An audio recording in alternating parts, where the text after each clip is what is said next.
여러분, 당근에서 득템 해보신 경험 있으신가요? 이번 영상에서는 당근을 할수록 가난해지는 이유를 알려드립니다. 저는 최근에 셔츠를 나눔받게 됐어요. 그렇게 나눠주시는 분과 대화하던 중에 혹시 이것도 필요하세요? 하고 사진을 보내주셨어요. 보테가 베네타의 청바지였습니다. 마침 저는 첼시 부츠에 어울리는 짙은색 청바지가 필요했었거든요. 결국 공짜로 그 청바지를 받았습니다. 하지만 문제는 이제부터 시작됩니다. 이 공짜 핵이득 아이템을 얻었다는 사실에 도파민이 터졌는지 저도 모르게 계속 당근을 찾아보게 됐어요. 화장실에서도 밥 먹으면서도 계속 당근을 들여다보고 있었죠. 제가 필요한 걸 찾는 게 아니라 핵이득이라는 그 짜릿한 합리적 소비의 경험을 다시 찾고 있었던 거예요. 이건 심리학에서 가변적 보상이라고 부르는 현상과 관련이 있습니다. 슬롯머신이 사람을 끊기 어렵게 만드는 이유와 같은 원리예요. 슬롯머신은 매번 돈을 주지 않습니다. 가끔 예측할 수 없는 타이밍에 보상이 터지죠.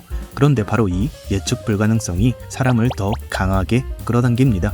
매번 보상이 있다면 뇌는 금방 익숙해지지만 가끔 터지는 보상은 도파민을 훨씬 더 자극합니다. 당근도 똑같습니다. 99%는 평범하거나 별로인 매물이지만 가끔 저의 보테가 베네타 청바지 같은 핵이득 매물이 등장합니다. 그 가능성 하나 때문에 우리는 계속 새로 고침을 누르게 되는 거예요. 여기에 또 하나 공돈 효과도 작용을 합니다.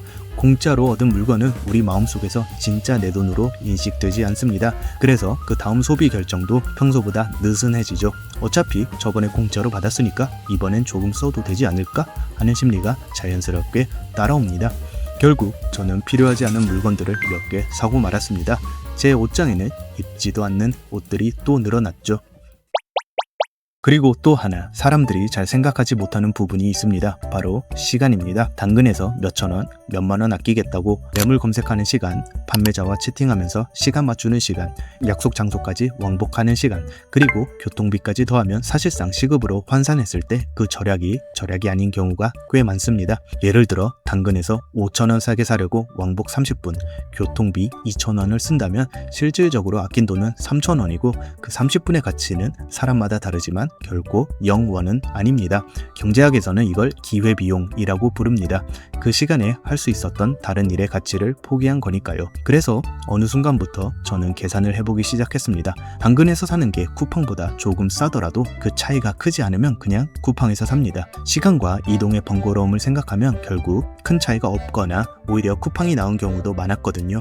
그래서 요즘 저는 이렇게 합니다. 필요한 게 있으면 먼저 당근에서 찾아봅니다. 가격이 확실히 싸다면 당근에서 삽니다. 하지만 차이가 크지 않으면 고민 없이 쿠팡에서 삽니다. 그리고 가장 중요한 원칙, 당장 필요한 게 없을 때는 당근 앱 자체를 켜지 않습니다. 혹시 좋은 매물이 있을까 하는 마음으로 습관적으로 앱을 켜는 순간 우리는 다시 그 가변적 보상의 함정에 빠지게 됩니다. 필요 없는 걸 발견하고 그게 싸다는 이유로 사고 다시 옷장 한 구석에 처박아 두는 패턴이 반복되는 거죠.